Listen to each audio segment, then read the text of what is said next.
Bonjour et bienvenue. Aujourd'hui, on se penche sur une image qui a beaucoup circulé. Cette caravane partie de Tunisie, traversant le Maghreb pour Gaza.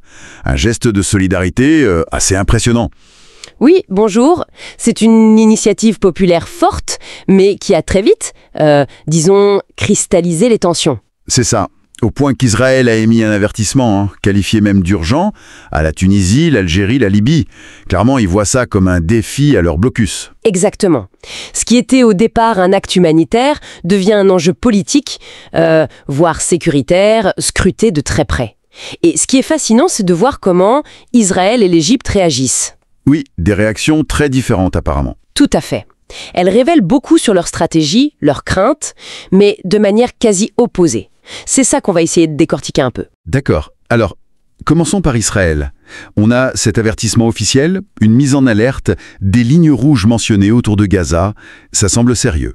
Oui, l'avertissement officiel, le fait que l'armée et les services soient en alerte, ça montre qu'ils ne prennent pas ça à la légère. Sur le plan politique et sécuritaire, c'est un défi, ils le reconnaissent en interne. Mais en même temps, publiquement, on a l'impression qu'ils minimisent, non ? C'est tout le paradoxe. Le discours officiel tente à minimiser la menace. Et si on regarde la presse israélienne, comme Yediot Aharonot ou le Times of Israel, la couverture est assez limitée. Pourquoi cette stratégie ? Minimiser tout en étant en alerte ? C'est une stratégie de communication en fait. Il s'agit de contenir l'impact symbolique. Ils ont très peur de l'image, de l'émotion que ça suscite. Le souvenir de la flottille Ma vie Marmara, peut-être ? Ah, très certainement. Cet épisode de 2010 a été une catastrophe diplomatique et d'image pour Israël. Ils veulent à tout prix éviter un scénario similaire, même avec une initiative pacifique comme une caravane. Donc, créer un précédent, même symbolique, c'est jugé dangereux. Exactement. Ça pourrait encourager d'autres actions et ça amplifierait les critiques internationales sur le blocus de Gaza, qui sont déjà assez fortes. C'est une vraie guerre de l'image, comme le dit l'analyste. D'accord. Passons à l'Égypte alors. Là, la réaction semble beaucoup plus bruyante, plus nerveuse. Oui, c'est radicalement différent. On entend des voix médiatiques proches du pouvoir, comme Ahmed Moussa, parler de piège. C'est un discours très virulent. Un piège. Qu'est-ce qu'ils entendent par là ? L'idée, c'est que cette caravane serait une manœuvre, peut-être même orchestrée, pour accuser le Caire d'empêcher l'aide d'arriver à Gaza, pour les dépeindre comme complices du blocus israélien. Ah oui, je vois. La crainte d'être mis en cause par une initiative populaire, surtout venant d'un autre pays arabe. C'est ça. Et puis, il y a bien sûr la question sécuritaire du Sinaï, qui est une zone hypersensible pour le Caire. Ils insistent sur la nécessité d'un accord préalable pour toute entrée. Est-ce que cette dimension sécuritaire est juste un prétexte ? Ou est-elle réellement au cœur de leur réaction ? C'est difficile de démêler complètement. La sécurité dans le Sinaï est une préoccupation constante pour l'Égypte, c'est certain. Mais l'analyse suggère que cette rhétorique du piège, du complot, sert aussi, et peut-être surtout, à dépolitiser l'initiative.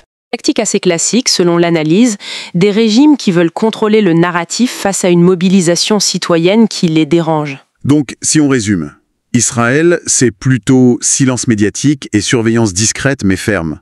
L'Égypte, c'est dramatisation et focus sécuritaire. C'est exactement ça. Deux stratégies inverses. Israël essaye d'étouffer l'événement médiatiquement, l'Égypte le met presque sous les projecteurs, avec sa réaction très forte. Et paradoxalement, la réaction égyptienne donne peut-être plus de poids à la caravane. C'est possible, en tout cas, ces deux réactions très contrastées, elles révèlent bien l'embarras, l'ambiguïté des positions officielles dans la région par rapport à Gaza et les calculs complexes de chaque État. Ce qui est quand même fou, c'est qu'une simple caravane sans armes, sans pouvoir diplomatique officiel, arrive à provoquer tout ça. Mais c'est là toute la force du cymbale. Cette caravane, elle n'a pas de char, mais elle a la puissance de l'image, de l'émotion populaire, de la solidarité affichée. Et c'est cette force-là, immatérielle en quelque sorte, qui inquiète Israël et qui dérange l'Égypte. Une force de dénonciation qui dépasse les canaux officiels. Oui, potentiellement. Elle peut toucher les opinions publiques, mettre la pression d'une manière différente des résolutions ou des discours diplomatiques habituels. Donc, pour conclure rapidement, cette analyse montre bien comment ce geste citoyen révèle l'inquiétude cachée d'Israël derrière sa façade de minimisation et la crispation très visible de l'Égypte qui choisit la dramatisation. Tout à fait. Et ça nous amène à une question de fond que soulève l'analyse. Finalement, quelle est la portée réelle de ces actions de solidarité populaire ? Est-ce que ça peut vraiment faire bouger les lignes politiques sur le long terme ? Ou est-ce que ça reste comme le suggère l'expression, une simple étincelle dans l'obscurité. Une question intéressante pour réfléchir à l'impact de la mobilisation citoyenne face aux inerties étatiques. Exactement. Une question qui reste ouverte.